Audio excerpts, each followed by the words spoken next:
Good afternoon. This is Catherine Cooper with the Sustainability Learning Center, and thank you very much for joining us today for our Sustainability Consulting Projects webinar. And my plan is to introduce you to Will O'Brien in just a moment. I want to take you through a few introduction slides. Then I'm going to pass the ball over to him, and he'll take us through the presentation. There will be lots of opportunity for you to ask questions, so ways to do that are put your questions in the chat and or raise your hand while Will is talking, and when there's an appropriate time, we'll halt the discussion and let you ask your question.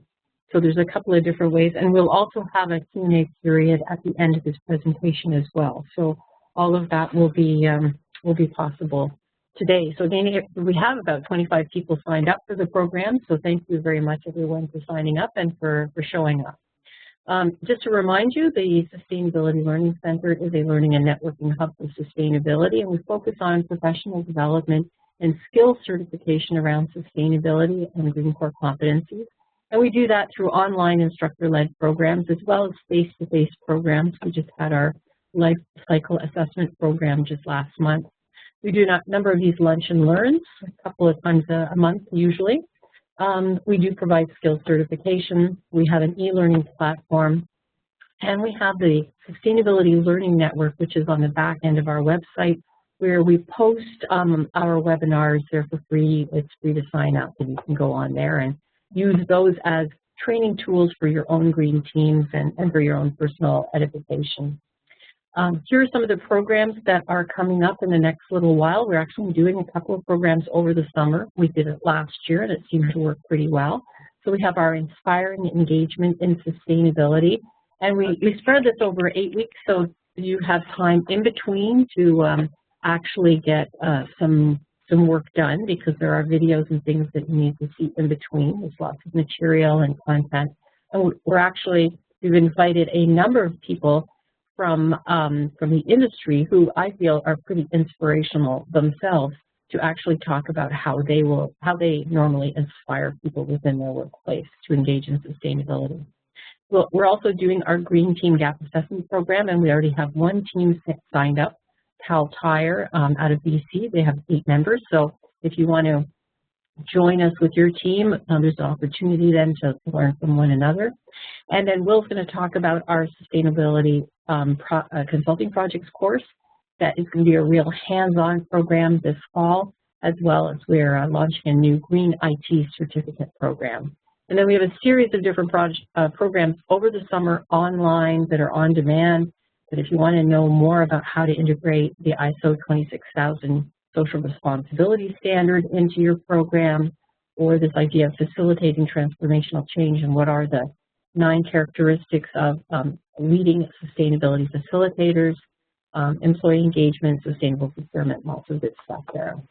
Lots of good summer learning.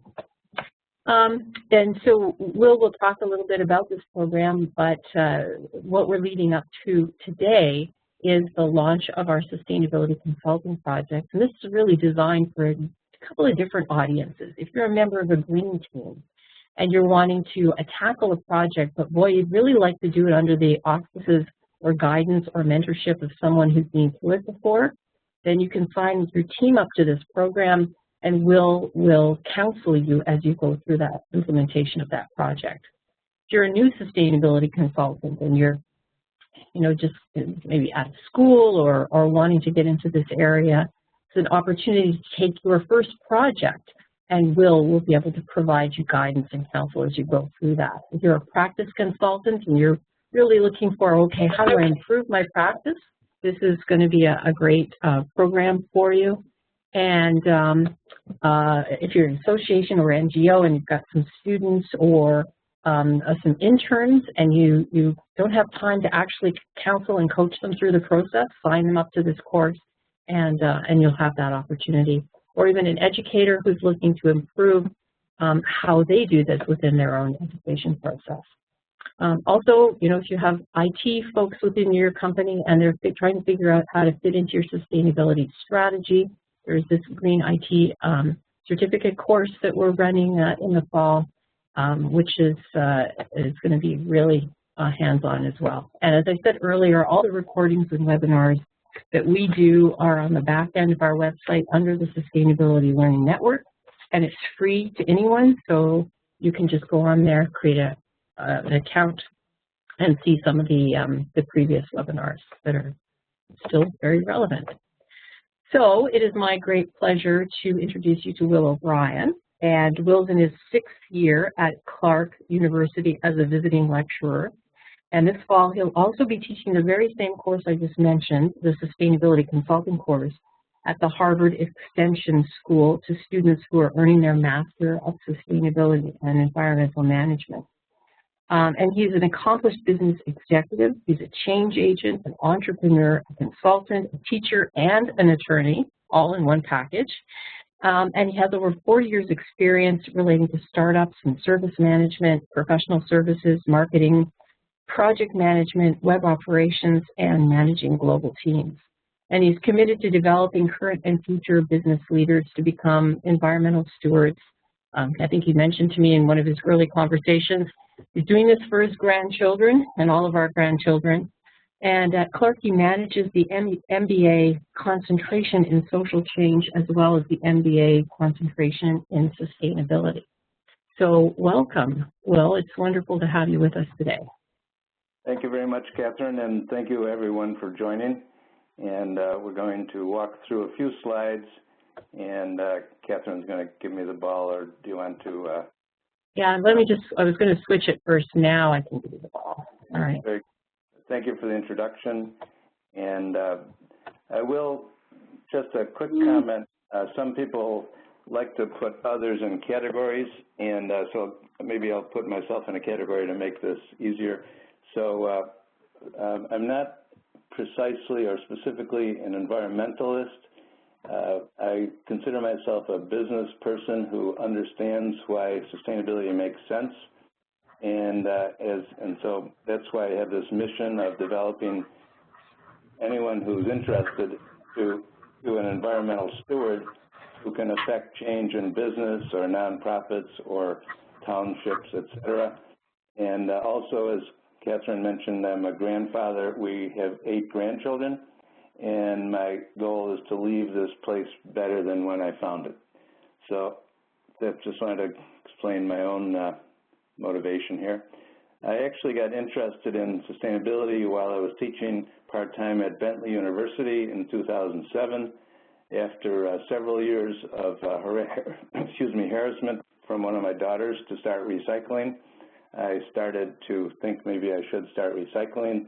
And at the same time, I was teaching a course, an operations management course, where I discovered what Walmart is doing in sustainability. This really piqued my interest, and I developed this course at that time in 2007 and have been delivering it since then. I'll give you more information on the course, but that's quick background. So we're going to start off by just talking about a few mistakes that I've made and my students have made as it relates to sustainability consulting, and then briefly talk about selling the engagement. In that respect, it's similar to other consulting engagements with the exception of the, I would say, the growing, the level of lack of knowledge in some Americans as it relates to sustainability. I'm very optimistic that that's changing. In fact, we are starting to catch up with some of our European colleagues and Canadians and Australians as it relates to awareness and knowledge of sustainability, but a large part of selling a sustainability engagement, for me anyway, has been in education in terms of what sustainability is and some of the possible benefits. So we'll talk briefly about selling engagement, give you a little more background on the course, the description, the learning objectives. The primary deliverable of the course and what brings together the skills development and knowledge application is a sustainability action plan. Key word here is action, which means that the plan needs to be actionable, measurable, and implementable and practical, and I'll describe the methodology that is used to make that happen with the student team and the client. briefly cover the text tools and, as Catherine mentioned, the coaching and support that I'll provide, cover the tuition and schedule, and which has already been communicated, and then just wrap it up. But please stop me with any questions, as Catherine indicated. So this you can actually describe, if you'd like to cover and address this in a chat session or a chat response, that would be great. And I got, thanks to Catherine, I did receive quite a bit of information already, which is very helpful in terms of who's on the WebEx session today, so that will help me to tailor my comments. So let's just talk about common mistakes. These can be, of course, relevant to any consulting engagement, but a few of them are specific to sustainability consulting.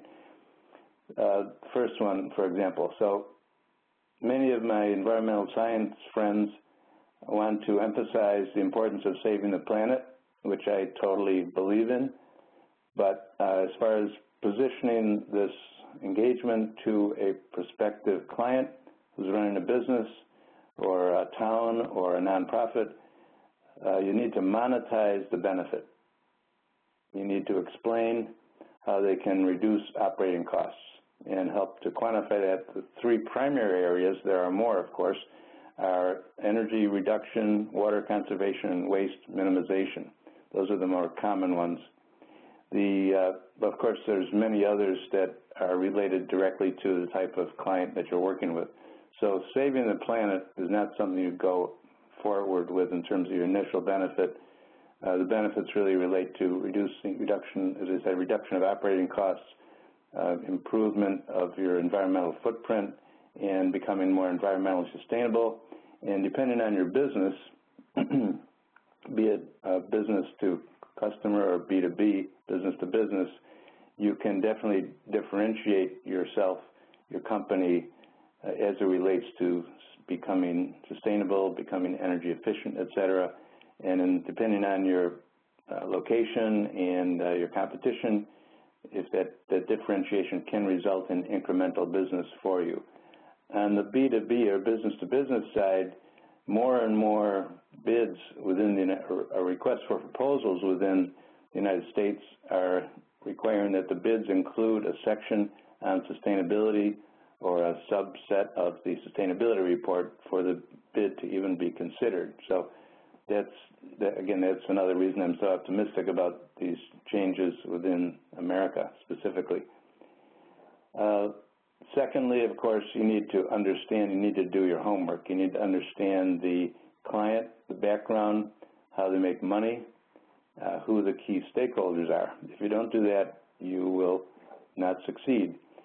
The client requirements, this is part addressed fully in the process and methodology that I'm going to cover, and it essentially, again, requires going in with a context and some basic understanding of what the client does, what their background is, what have they done, if anything, with the related to sustainability or energy efficiency, for example, and then listen. And I provide in the course a set about 10 to 12 open-ended questions that you would ask your client to get a quality conversation going, and ultimately, with the client, define what they're really looking for in terms of their the engagement, and ultimately what you would address in the sustainability action plan. There's a natural tendency when you first start working with a client, especially for quote new consultants, and in this case, many of my students, they get inspired and excited about helping the client, and in the first couple of meetings they start talking about, oh, have you considered this? Have you considered this? Why don't you try this? It's too early in most cases to start talking about solutions. The client, you'll have more credibility, and the client will have a greater level of confidence in you if you go through this methodology that is standard consulting methodology, which I've adapted to sustainability. So basically what you need to do is understand the client's requirements, go off and do your research, examine best practices, look for other success stories that are relevant to the client's needs, and then start proposing solutions in what I call a interactive way or iterative way. By that I mean after you've done your research, you start bringing ideas to the client and determining if they make sense in the client's environment. In some cases that will be accepted, in some cases they will be rejected. And I'll talk about that in a few minutes also. In any consulting engagement, especially for those who are consultants, there's some level of commitment that you need from the client in terms of time, feedback, the final presentation to the client stakeholders. And so those need to be defined up front and agreed to by the client. For these type of engagements that we do in this course, typically the amount of time required for a client to participate here will be 12 to 15 hours total, in this case for the 8 weeks. And some clients become more engaged in that and choose to spend more time, but they'll ask you that question, 12 to 15 hours for the entire engagement. Basic project management skills are important for any consulting engagement, especially these, because it's going to be completed in about 10 weeks, even though it's an 8-week course. For students who sign up for this course, and I hope many of you do, you will need to identify the client early on. Hopefully you have a teammate or teammates, and then once you initiate the process, you'll be determining the scope of the project, how big it is, what you're going to do and what you're not going to do, identify and specify your deliverables, and that's all included in the process, which I'll cover shortly. This research this is to me the more fun part, most fun part, if you will, is finding, once you're ready, once you've established an agreement with the client in terms of what their needs are and what you're going to do for them, then you can go off and research from the text or other sources, best practices, success stories that are directly relevant to the client in that case. As I mentioned, in some cases the client will not be enthusiastic or may be less than receptive to your proposed solution when a few weeks into the project. So in this case, if you've done your research, you will be able to confidently sell the idea, sell the proposed solution to the client, handle their objections, but of course you do it in a respectful and professional way, and ultimately the client will decide. But what your goal there really is to get buy-in through the process to those ideas that the client believes are implementable within their organization, because ultimately what you want is that client to own the sustainability action plan. You want the client to believe at the end of the process that it is his or her plan, not some plan that some team developed for you. That's very important in terms of ownership for ultimate implementation of the plan. And that goes to the next point. A large part of any consulting engagement, especially related to sustainability, is the organizational change required, starting with leadership, engaging people, communicating, and the term I like to use here for sustainability is fostering sustainable behavior. So, and I go through some excellent tools and process to affect appropriate levels of change. So that's with that section. There is a section in the Sustainability Action Plan that is called actually Fostering Sustainable Behavior. So we address that. You get what you measure. All of you who are managers or are going to be managers realize that the performance metrics for yourself and your staff are going to drive behavior. So we will identify in each Sustainability Action Plan the appropriate performance indicators or key performance indicators that relate to the goals that the client is trying to establish.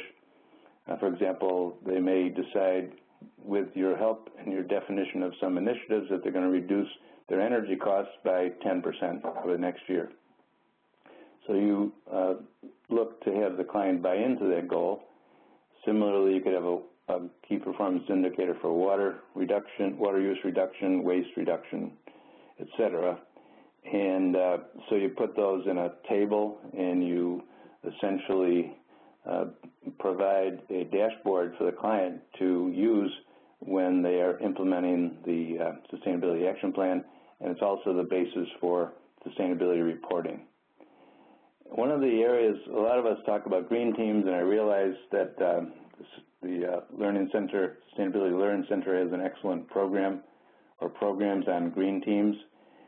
This is a critical area in terms of not only establishing the green team, but informing them and empowering them.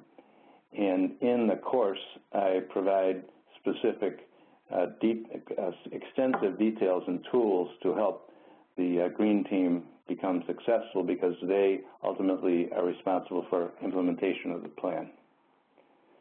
So I'm going to move along here. So let's just talk about selling the engagement. The reason I'm optimistic, in the United States anyway, that we are moving in the right direction, I'd say more rapidly than we were in the mid-2005, 2006, 2007 timeframe, is that there's clearly a growing market segment of people we call LOHAS. You can do more research on this. In the United States, it's about a $290 billion marketplace, and it includes all these various segments of, such as green buildings, green tourism, health clubs. It's a sort of a mix of different markets. But what you're really talking about here are more Americans are getting it. More Americans, those of us who have a lifestyle, a healthy lifestyle, who care about the planet, those are the type of people you're looking for in terms of prospective clients. And you can identify them pretty quickly in a 5-minute conversation based on their interest, and if they're willing to listen to you, you can determine if you have a chance of actually providing this project to them. The typical components, as I mentioned earlier, of a business case for sustainability are listed right there. And for management consulting, as you know, management consultants can charge in the United States, $300 to $600 an hour, depending on your expertise and the firm that you're working with.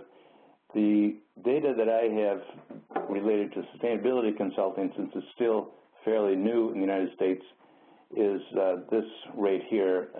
It runs, depending on your level of expertise, $75 to $200 an hour.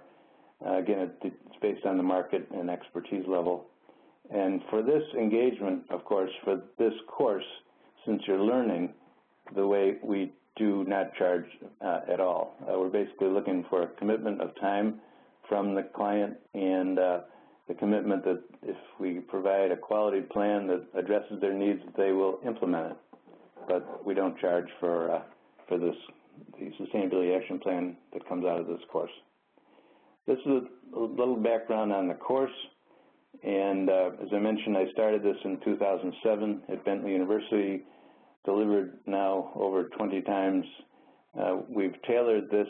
Typically, it's a 14-week course at a graduate level, and we've tailored this to an 8-week online course. I've given it online before to Johns Hopkins Environmental Studies students, for the Graduate School of Environmental Studies at Johns Hopkins. It went very well. We had 16 students in the class, one of whom was in Indonesia. The rest of them were scattered throughout the United States, and that worked very well. I'm excited about delivering this online. Let's see. And I've given this course primarily to MBAs, but definitely to students earning their MA in environmental science. I also taught it at Mass Maritime Academy for students earning their MS in facilities management. As a experienced business person and consultant, I'm really big on experiential learning. In other words, apply what you learn and apply the knowledge that you learn and reinforces the learning. And so this course clearly is applying your knowledge that you learn in this course or that you already have to real-world clients' needs, and 99% of the time it generates a high level of enthusiasm within the students. And in fact, in some cases I've had students spending an inordinate amount of time on the projects because they got so much into the working with the client that they had let some of their other courses go. So always got to be careful about that. But typically this is a very powerful learning device by learning while you're doing. And over 100, and the students have developed over 100 of these plans. And I'll just mention a few types of clients that we've had. The towns, we do work, the students identify and find towns that they work with. For example, in our town here, we did plans for the police department, fire department, a senior citizens home, and a general program in terms of gauging the community. This is about 6,000 people here. We do, in other towns, schools. The older the better in most cases. However, recently back here in Stowe, we did one for a brand new school, which is, quote, the greenest school in Massachusetts. And the beauty of that is this principal is definitely a LOHAS, lives the lifestyle of health and sustainability, and he gets it. So our goal there was to help the students become more knowledgeable about sustainability. We recommended an organic garden, for example. We addressed specific curriculum requirements in the school, and this principal was very supportive. We definitely work with nonprofits. The largest one we've ever done is a hospital, UMass Memorial Hospital, with 10,000 employees. That was huge, of course, and we had a crack team there where one of the members was an experienced environmental sustainability consultant and a couple other senior students from China. They did an amazing job. We've also done sustainability action plan for a consulting firm. We've done plans for small and medium-sized businesses such as restaurants, pubs, etc. So any organization that wants to reduce their operating costs and has any interest in becoming more environmentally sustainable, reducing their carbon footprint, are viable prospective clients. Okay, so let me get into a bit of detail on the course. A large part of this is skills development. Most of the students that I work with in graduate school have zero experience in consulting, and I try to make them very comfortable and say it doesn't matter. Basically, what consulting is a skill that you can develop and learn and practice. And essentially, what you're doing, for those of you who have not done consulting, is working to understand what the client's pain points are, what their problems are, what their goals are, what their experience has been, if they've tried initiatives in the past, such as recycling. Did it fail? If so, why did it fail, and what can we learn from that? So really getting into the client's situation, and then becoming diligent in developing appropriate solutions, selling those solutions one by one to the client as you build the plan, and then delivering the plan. So and then project management is underlying all of that. So you're actually developing consultative skills and project management skills and skills around selling ideas. The team approach works very well, and I did cover those points. And these are the typical areas that you would focus on in a plan, but it definitely varies by client. All right, so these are the learning objectives which were communicated as part of the promotion of the WebEx. So I push best practices all the time. I mean, most problems that you experience as a consultant, in my experience anyway, have been have existed before. So this is not the first time that this problem is being considered. So do not reinvent the wheel. Go search for solutions that have worked in other similar situations. And then once you've done that, then the real work, the creative work, is applying that appropriately to the client situation. We're not talking about forcing a particular practice on a client. Your job there is to, as I said, customize and tailor this best practice that you discovered to address the specific needs. Again, the key word here is action and understanding who the stakeholders are. And stakeholders will be, in a school, for example, the principal, the facilities manager, the faculty and staff, and the students, and possibly the parents. So what you have as part of the process at the end, what you ideally will have done is scheduled an event at the end of the engagement where you have all the stakeholders in a room and you present the Sustainability Action Plan with of course, the enthusiastic support of the executive sponsor. In that example I just gave, it would be the principal. All right. Now this next one is all about taking a great example of a standard, which is ISO 14001. I know some of you are familiar with that. It's produced by the International Standards Organization, and it's called Environmental Management System. And this is an outstanding composition or compilation of best practices. And so here is a perfect example of where you could, if you were working in a larger organization, rather than reinvent your own energy management system, you would look at ISO 14001 and see what's applicable to your particular situation, and again, adapt it to your organization. We talked about these skills. The analytical skills, what are you analyzing? You're really analyzing data. If the client is going to provide you, hopefully, with a year or two of data in terms of their energy expenses, their water consumption, waste, any other related data, you're going to analyze that to help you determine what may be an appropriate initiative to address one of those areas of, say, they want to reduce energy. You could look at lighting, you could look at heating, ventilation, air conditioning, you could look at other energy management initiatives, and ultimately you're going to use that data based on your analysis and creative solutions to develop these performance metrics that I mentioned earlier. And then again, learn from the mistakes of myself and other students. We'll constantly be reminding you of those in terms of how to avoid them in your own experience. Yes. Well, I just got a question here. Well, in some cases you will be able to obtain the data, not all the time. In this case, since this is an 8-week engagement, you would make a best effort to obtain the data.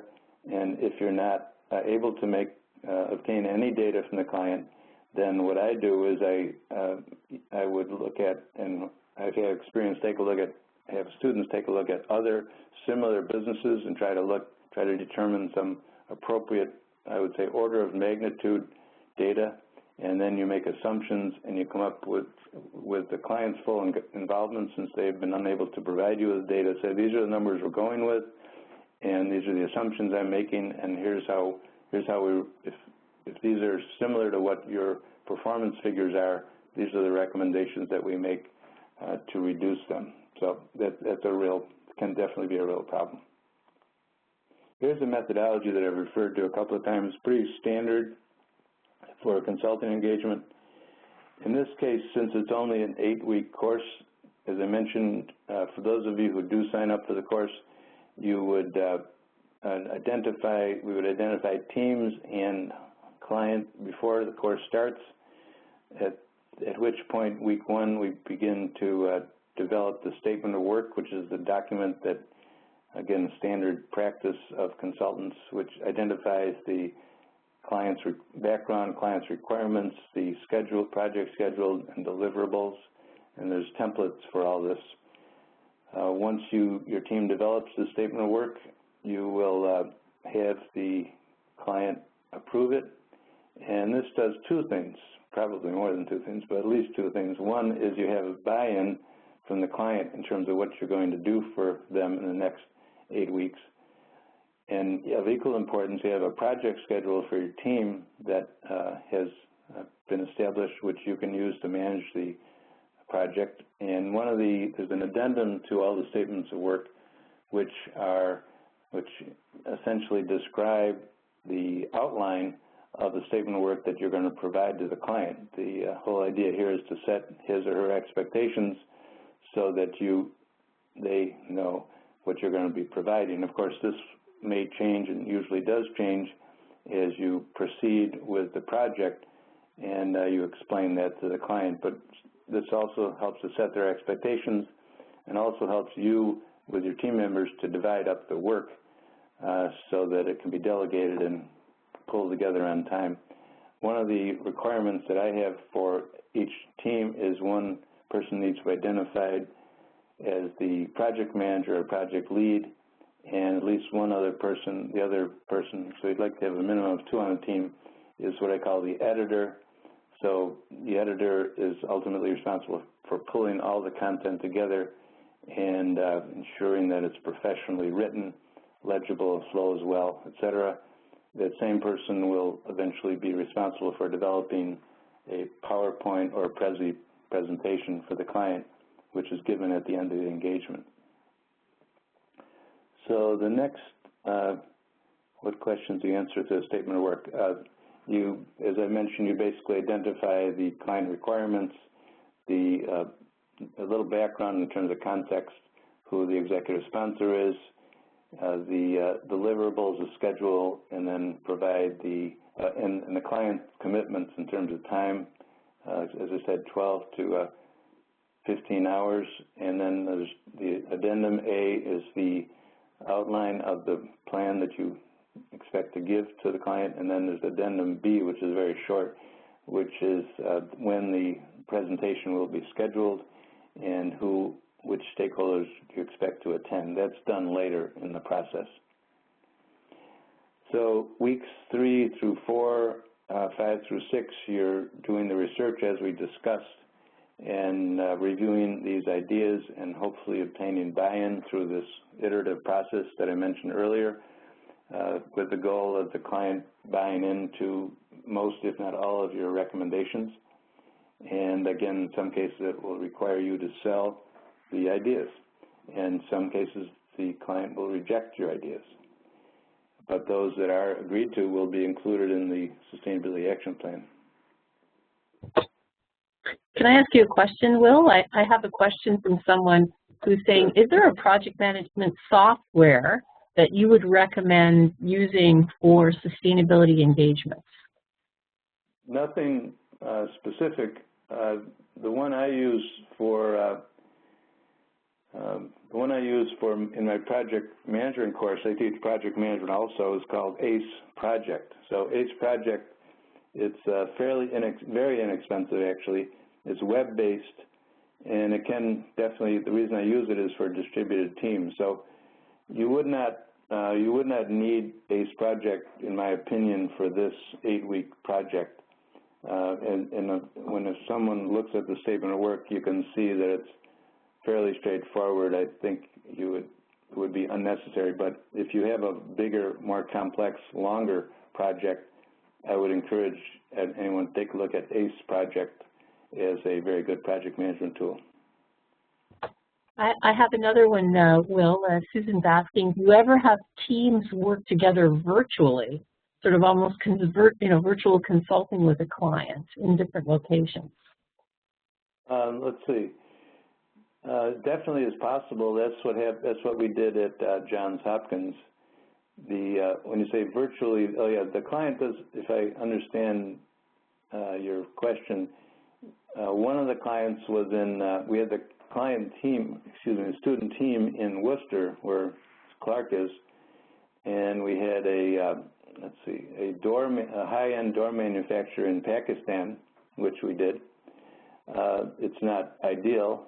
We've done one other client was a student Chinese team in Worcester, and they did a plan for a client in Hangzhou, some, let's see, community outside of Beijing.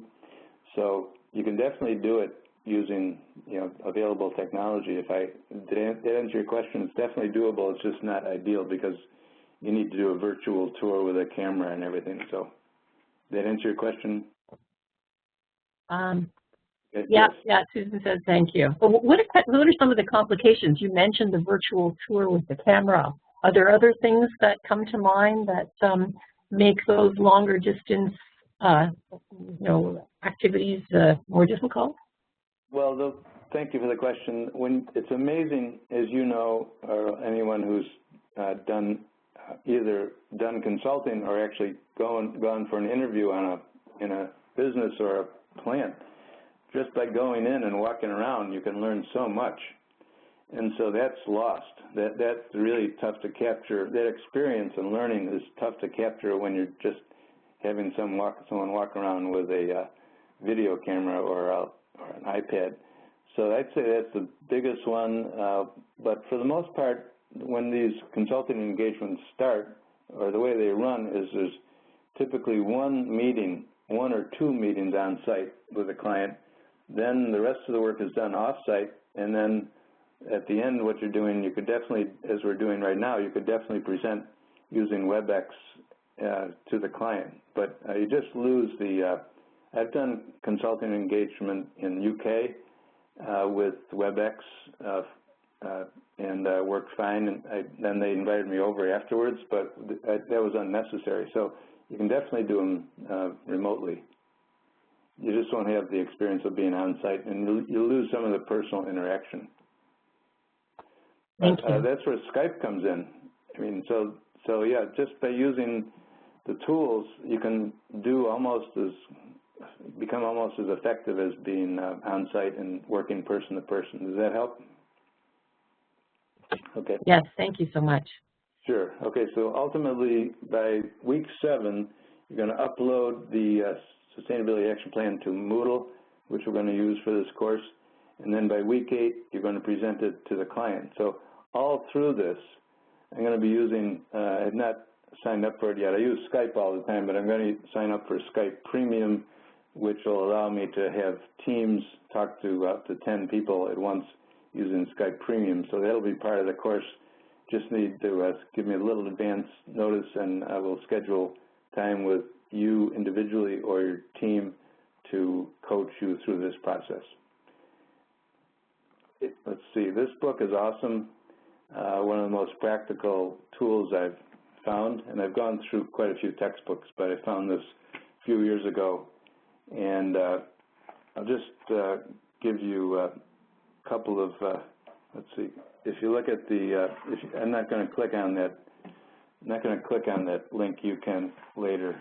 But some of the typical topics in the text are, let's see, green business energy use, green business water use, green business waste and recycling, travel and transportation, business office equipment and computing, supply chain purchasing, green buildings, and then at the back they have a disc which is amazing, and has probably 25, 30 different worksheets, which include, let's see, they include, here we go, they include worksheets for energy, waste, water, carbon emissions, etc. So all Excel spreadsheets, and the students, I find, are using them extensively as backup in their sustainability action plan. So the book's $29.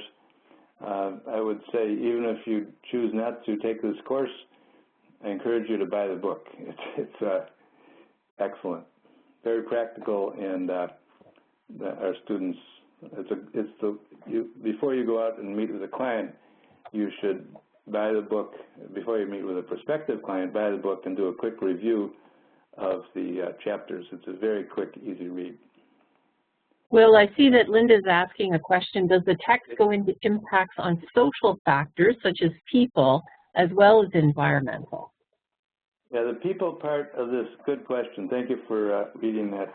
Let's see. I think it's pretty weak on people part. The book is. That's why we spend a special a special amount of time on fostering sustainable behavior. And there's the two experts that I use are one, John P. Cotter from Harvard Business School, who has a really great 8-step process for organizational change. And the Canadian expert is Douglas Mackenzie Moore, who's a psychologist who created the concept of fostering sustainable behavior. So we use both of those tools to address the people part of this. Plus, as I mentioned, quite a bit of focus on green teams. So those are the three ways we address the people part. Plus the performance metrics, which are really important. Hope that answered your question. Okay, what would you expect to? Yeah, I think that that did answer the question. Susan had a follow-on that was really focused on the organizational design or talent aspects. You know, like how would you think about how employees may be designed around their work and what talents or skills they might have and what might be required as part of that. Okay, very good.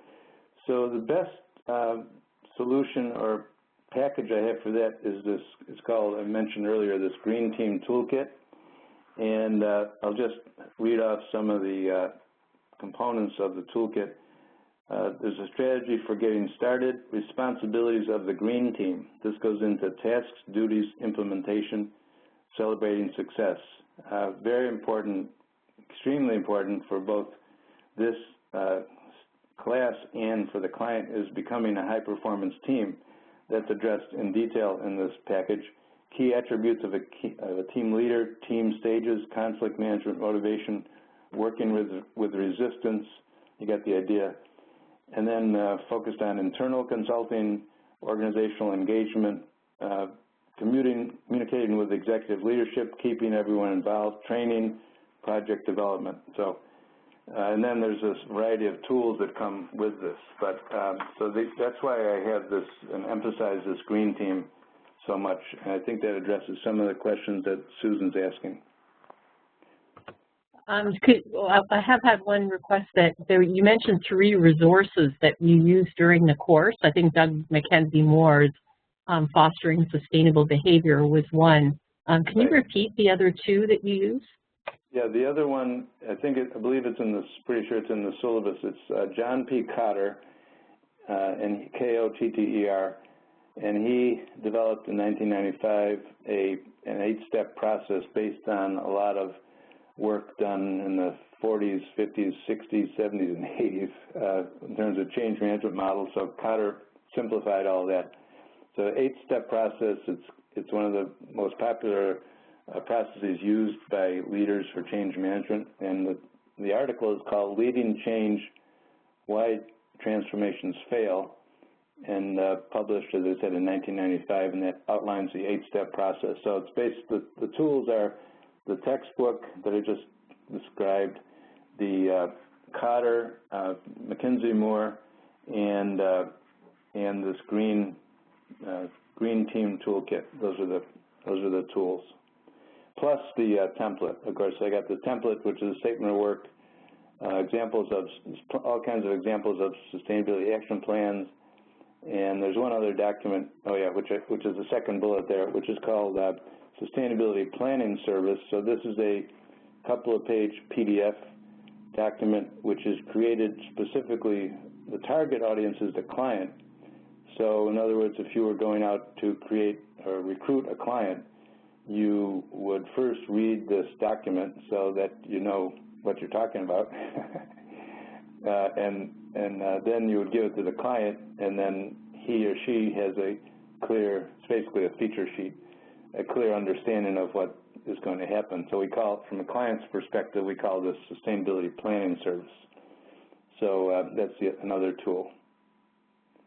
It pretty much covers that there's on my website, green down at the bottom there, greenprof.org.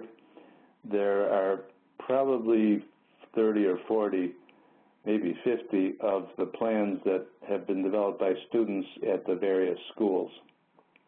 So based on the success of this course, with Catherine's permission and with the client's permission, we will post the plans developed through the Sustainability Learning Center by you on my website, if that's agreeable, but that's optional.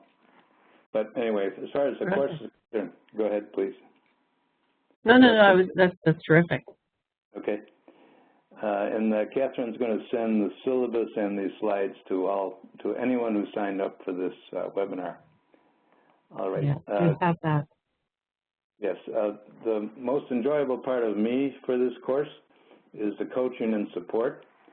And the class sessions are typically an hour and a half starting October 16th. But as I mentioned, we'll be doing the Skype sessions as required by you or your team. There's my email address at Clark and my cell phone.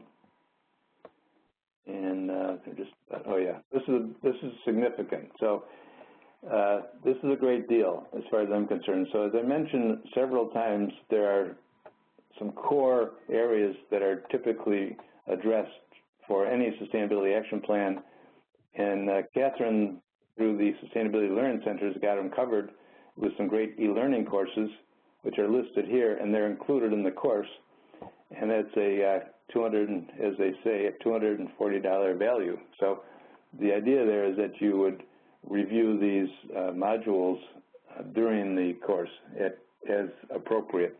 My recommendation, though, is the earlier the better. So you got, then if you sort of summarize this, you got all these tools I mentioned. You have these courses to build on and the textbook, and this will give you a very solid foundation to help yourself learn the material and then help the client by applying the appropriate knowledge to the client, plus the additional research that you would do that would be unique to the client. So, and I think here's the detail. Again, you need to enroll for the course early because we start. It's really important, since we're going to be doing this in 8 weeks, to have the team set and the clients arranged and committed. That's the timing, and there's the cost. And I like the team approach. That's really important to provide this pricing, which would encourage team participation. And then, as I said, I'm going to send slides and the syllabus to all of you and anyone who signed up and did not participate, and that's where you go to enroll. So now we have about 5 minutes for questions. More questions? Yeah, so this is a great opportunity for you to put a question in the chat, either about sustainability consulting or about the course or whatever tickles your fancy. I'll kick it off because I do have a question. Bob Willard, in his, he's got a book on sustainability changemakers, talks about piggybacking on existing initiatives as a best practice for sustainability consulting. And I have seen that before. I remember being at a conference presenting with Fujifilm, and they were talking about how they had a great, basically a safety program, and that they had integrated sustainability into their safety program. So, using the same training methodology and the same auditing methodology, and just kind of built it into that because they already had such a good culture of safety. Have you seen that done before, and is there an example that you could give us that maybe has worked from one of your projects? Not specifically. I guess I could. Well, definitely in facilities management, sure. So if you look at, there's 2 areas where I've seen this happen routinely, and that is in facilities management, who in many cases the facilities managers end up owning by default or by desire the responsibility for energy costs. Then it becomes expanded to sustainability. So leveraging the facilities management operation or plant management is a natural. Similarly to Bob Willard's point is the environmental health and safety. The environmental health and safety function is a natural to expand to environmental health, safety, and sustainability. And I've spoken to just one group of environmental health and safety managers, and many of them in that conference are experiencing the same thing as facilities managers in terms of being asked to take on responsibility. So yes, by the way, I have tremendous respect for Bob Willard. He was one of the first authors that I discovered in 2007 when I was developing my course, so a real guru on the topic. One particular idea that I got from him is the sustainability capital reserve. Sustainability capital reserve, which is basically described in one of his more recent publications, and this essentially describes how you capture savings through normal accounting practices in a reserve, which you can use to fund capital investments. So Willard's got some very creative thinking there. That whole idea about a sustainability reserve is very powerful to help go from low-hanging fruit to sustainability capital investments. Do you have additional questions? Yeah, there's one here about what are your thoughts on lead green associate? Is this worth the time for a consultant to investigate? If you're interested, it's one of the most credible certifications out there. And if your interest is in high-performance buildings, green buildings, energy efficiency, absolutely that's the way to go. But it needs to be tied to your career goals. My other business partner, for example, is a sustainability consultant. He runs his own firm. He is a lead AP, lead accredited professional, and he swears by the accreditation. So it gives you a higher level of credibility that you can use in general, but it definitely gives you more standing as it relates to buildings and design and improvement of existing buildings. Hope that helps. Okay. We'll take as much time. Yes, yeah, I've got another one, just a burning one from some of the Bob Willard work. He talks about finding kindred spirits within an organization. So, you mentioned the point of pain. So you go in for a consulting project, and clearly somebody within that organization has a point of pain, or else they wouldn't have called you in. Two things that I've noticed: sometimes if you don't foster relationships with other people in that organization really well, there's a lot of turnover that goes on within organizations. So halfway during your project, your contact may disappear. But how do you spot other kindred spirits, other people whereby, that might be interested in this project but may not be directly related to it, that you can start to draw them in? Have you got some ways that you kind of spot who those are and start drawing them into the project? Yes, well, I did talk about this green team approach, which outlines that in detail. But the best example I can think of in terms of where I've seen that work almost miraculously is at KPMG, where this is the KPMG office in Boston, where they, as you know, KPMG is a UK-based global consulting firm, and the principals of KPMG committed to sustainability. They then appointed a principal in the United States to run it. This woman, she's responsible for operations in the KPMG office in Boston, did exactly that. She took the approach of being completely inclusive of anyone who is interested in sustainability at all. And a lot of this was based on the wonderful culture of KPMG. This is not going to work every place. I've had her in as a guest speaker, but essentially she engaged, of the 800 people, a couple of hundred people in the sustainability initiative, and she organized them. She gained all kinds of very creative ideas in support of KPMG's goals. So with the right leadership and a solid program, you can broadcast this. Communication is a critical piece, of course. Broadcast this and engage anyone who has any interest at all. We call them some closet greenies. Closet greenies. So some people are just afraid to admit that they're committed to the planet. And so what she did is took away that fear and engaged, as I said, a couple hundred people into this wonderful initiative. So it's absolutely doable. Depending on the culture, it's easy. In some cultures, it's more difficult. But the green team and the project manager for this would be the one to pull that together, Catherine. Okay. Thank you very much. We have one more question, and so for those of you who can stay and hear the answer to this, please do. You have to drop off the call because it is 1:01. Thank you so very much for coming. So Linda's asking, how do you get access to other people? One of the things she's noticed as a consultant sometimes is very hard to get access in her experience. Do you have some suggestions on that?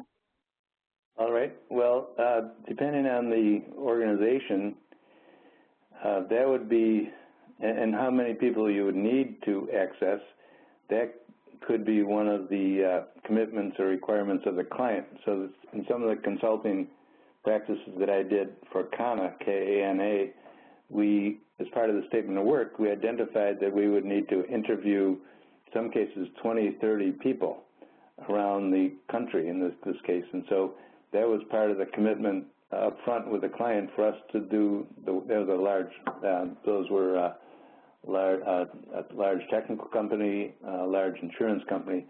So that's one way to do it, is to make it up front as a requirement of the client to give you access and support you for arranging interviews with the various people.